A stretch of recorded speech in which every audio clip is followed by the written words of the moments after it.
महाभारत युद्ध के मैदान कुरुक्षेत्र में अर्जुन अपने सामने अपने ही परिवार, गुरुओं और मित्रों को देखकर मोहग्रस्त हो जाते हैं। वे युद्ध करने से इनकार कर देते हैं और रथ के सारथी भगवान कृष्ण से अपनी दुविधा व्यक्त करते हैं। इस पर भगवान कृष्ण अर्जुन को जो उपदेश देते हैं वही श्रीमद् भगवद गीता है।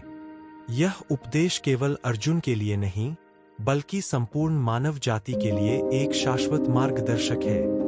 गीता का केंद्रीय विषय धर्म और कर्म है। भगवान कृष्ण अर्जुन को समझाते हैं कि उनका धर्म एक क्षत्रिय के रूप में युद्ध करना है और उन्हें बिना फल की इच्छा के अपना कर्तव्य निभाना चाहिए।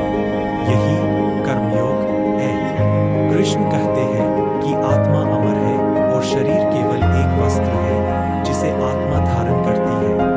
इसलिए किसी की मृत्यु पर शोक करना व्यर्थ है, क्योंकि आत्मा न जन्म लेती है और न मरती है। यह सांख्य योग का सिद्धांत है। भगवान कृष्ण भक्ति योग का भी उपदेश देते हैं, जिसमें वे कहते हैं कि भक्ति के माध्यम से ही ईश्वर को प्राप्त किया जा सकता है। वे स्वयं को परम सत्य और संपूर्ण ब्रह्मांड का स्रोत बताते हैं। वे कहते हैं कि जो व्यक्ति प्रेम और श्रद्धा के साथ उनकी भक्ति करता है वह जन्म मृत्यु के चक्र से मुक्त हो जाता है। इसके साथ ही वे ज्ञानयोग की बात करते हैं, जिसमें वे बताते हैं कि आत्मज्ञान और विवेक के माध्यम से ही मुक्ति संभव है। ज्ञान से अज्ञान का नाश होता है और व्यक्ति सही गलत का निर्णय ले पाता है।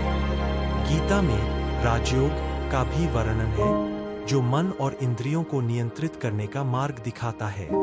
कृष्ण अर्जुन को बताते हैं कि मन बहुत चंचल है, लेकिन अभ्यास और वैराग्य से उसे वश में किया जा सकता है।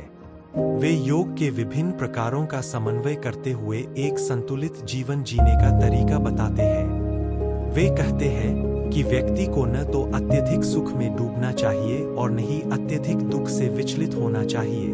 गीता ईश्वर के विराट रूप का भी दर्शन कराती है, जब कृष्ण अर्जुन को अपना विश्वरूप दिखाते हैं। यह विराट रूप संपूर्ण ब्रह्मांड को समाहित किए हुए है, जिसमें भूत, भविष्य और वर्तमान सब कुछ दिख रहा है।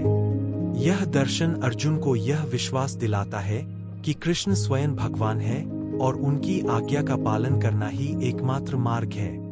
अंत में गीता का सार यह है कि